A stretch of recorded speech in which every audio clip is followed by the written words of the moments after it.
서지 않을게.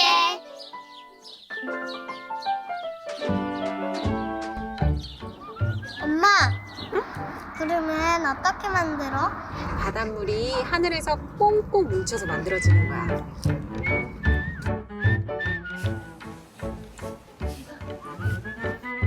엄마, 강아지는 어떻게 만들어? 강아지들을 철창에 가둬놓고 발정제 주사기를 잔뜩 맞춰서 강제로 여러 차례 교배를 시키고 임신한 지 60일 정도 지나면 엄마 강아지의 배를 갈라서 아기 강아지를 꺼낸단다. 엄마 강아지의 배는 다시 꼬매주면 돼. 이미 여러 번 그렇게 했거든. 태어난 새끼들은 죽지 않을 만큼 굶기면 아주 조그맣게 만들 수 있어. 정말 예쁘지? 강아지가 너무 크면 잘 팔리지 않거든. 그래서 새끼들 중에 제일 작은 강아지는 다시 철저하게 가둬서 임신을 시키고 나머지는 가게에 내다 파는 거란다.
강아지 보고 싶어서 지금 왔어요. 사지 않을게 캠페인은요, 입양을 권장하는 메시지를 넘어서 펫숍 소비를 하지 말자고 약속을 하자는 의미에서 기획을 하게 된 캠페인이고요. 생명이 아니라 물건이 돼서 취급을 당하는 걸 되게 표현을 하고 싶었어요. And great to see so many people here that are interested in adopting animals rather than going to a pet store and buying them.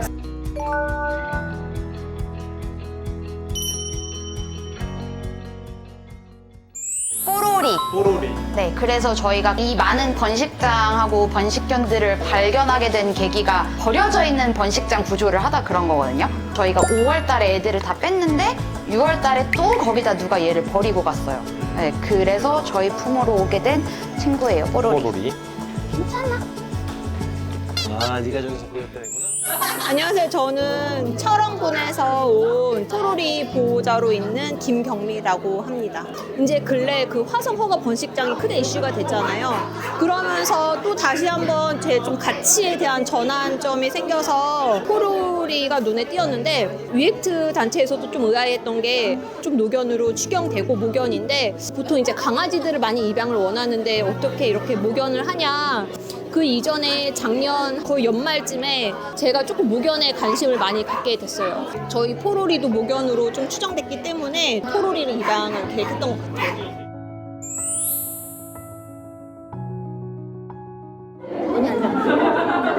옳지. 저는 위액트에서 구조한 원희를 입양한 이스다라고 합니다. 원희가 그 베스도에 국가 엄마가 버리고 갔다고 했었나? 집에 임부 왔다가 작년 10월 말에 원희한테 감격받은 순간이 너무 많아가지고 크리스마스 때 입양 신청을 했어요. 이제 시수가 갈 때 알아서 샤워실에 들어가고 그런 감동적인 모습을 되게 많이 보여주고. 저는 말랑이와 카우를 위액트로부터 입양해서 키우고 있는 평범한 회사원입니다. 저희가 결혼을 시작하면서 한번 책임감 있게 키워보자 하면서 키우게 되었고요. 이 왼시코기 친구가 말랑이고요. 이제 이 친구가 카우입니다. 이제 말랑이는 일단 교육 받는 걸 되게 좋아해서 교육을 받으면 항상 자신감에 차 있는 강아지고, 카우는 그에 반해서 조금 독립적인 개라서 잘 냅두는 걸 목표로 해서 키우고 있습니다. 처음에는 굉장히 부담스러웠어요. 왜냐면 얘네가 10년, 20년 살아갈 텐데 그때까지 행복하게 해줄 수 있을지에 대한 부담감이 엄청 컸는데, 힘든 것보단 좋은 기억만 많이 남아있고 앞으로도 좋은 경험만 있을 거라고 생각합니다. 안녕하세요.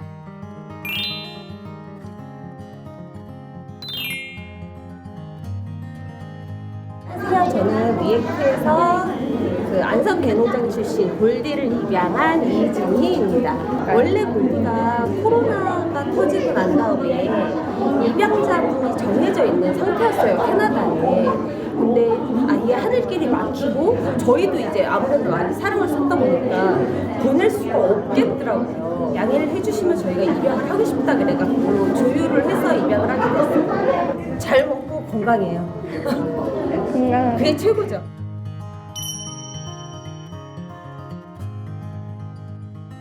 안녕하세요. 저희는 이제 위액트에서 이제 봉사활동을 하고 있고, 그러니까 아기를 입양하는 입양 가족입니다. 이 페트가 이제 남양주 번식장에서 구조가 됐어요. 봉사활동을 이제 가게 됐고, 그러다가 이제 잠깐 짤막하게 임시 보호를 하게 됐는데, 임시 보호를 하는 과정에서 아기가 막 이제 입질이 있고 이제 남자한테 좀 경계를 하는 그런 모습이 이제 발견이 돼서 출국은 이제 취소가 됐고, 저희 집에서 이제 계속 임보를 하다가 임보를 이제 실패하고 이제 임종까지 책임지게 됐습니다. 엄청 좋아졌어요. 엄청. 그러니까 그때는 이제 구조된 지 얼마 안 돼서 이제 사람을 상대해 본 적이 없다 보니까 막 무섭고, 페트가 구조된 그 하우스의 주인이 아저씨였었어요. 그래서 남자를 무서워했던 것 같고, 가족의 사랑을 받으면 이렇게도 좋아질 수 있구나를 진짜 얘를 보면서 저희는 많이 배우고 있어요. 저희는 몸소 이제 느꼈잖아요. 그래서 지금 구주견 아이들도 평생 가족을 만나서 사랑을 받으면 얼마나 좋아지고 얼마나 행복한 삶을 살 수 있을지 좀 기대되는 부분도 있고, 빨리 평생 가족을 찾았으면 하는 바람이 큽니다. 펫숍에서 아이들을 분양을 받고 구매를 받으신 분들조차도 정말 내가 이제부터는 이렇게 하면 안 되겠다, 이 메시지를 다른 사람들한테 알려줄게, 이 이야기를 참 많이 해주시더라고요. 캠페인을 기획한 위액트의 입장으로서 되게 뿌듯하고 감사하고, 이런 캠페인을 좀 더 열심히 기획을 해봐야겠다라는 생각은 들더라고요.